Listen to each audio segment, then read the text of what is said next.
म्हणजे हिमालयाच्या कुशीत वसलेलं पर्वत, घाट, जंगल, नद्या, तलाव आणि शेते अशी निसर्गाची अगणित समृद्धीने नटलेलं राज्य म्हणजे आमचं हिमाचल प्रदेश.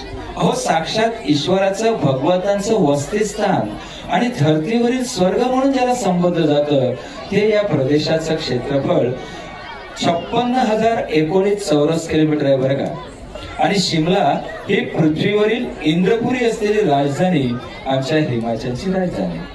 उत्तरेस जम्मू काश्मीर व लडाख, पश्चिमेस पंजाब, दक्षिणेस उत्तर प्रदेश तर पूर्वेस उत्तराखंड व तिबेट ही राज्य. शिमला, मनाली, कुलू, चंबा अशी एकापेक्षा एक स्वर्गाधी हिल स्टेशनने नटलेलं आणि सजलेलं हे राज्य. आणि म्हणून हिमाच्छादित पर्वतांचे राज्य, देवभूमीचे राज्य या शब्दांनी या राज्याचा गौरव केला जातो.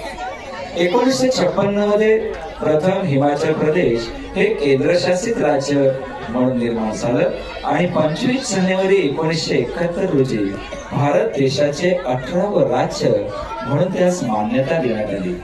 अशा या देवभूमीतील डांगा आदिवासी ही प्रमुख जमात. आदिवासी म्हणजे डोंगरदऱ्या जंगलाचे राजे. जसे हे आदिवासी हिमाचल मध्ये आहेत तसे हे डांगी आदिवासी गुजरात राज्याच्या दक्षिण पूर्व भागातही आहेत.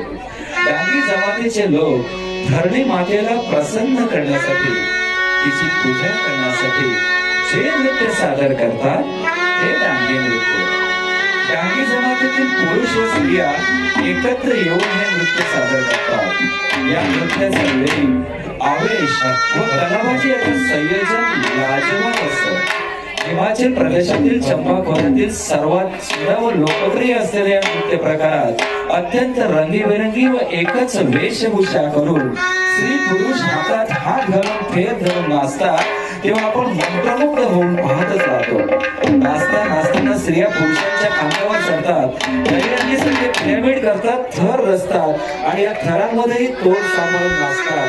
अहो, हे नृत्य म्हणजे आपण कल्पनाच केलेली बरी. चला तर शेवटचं नृत्य सादर होत आहे, डांगी नृत्य. आस्वाद घेऊया टाळ्यांच्या गजरात.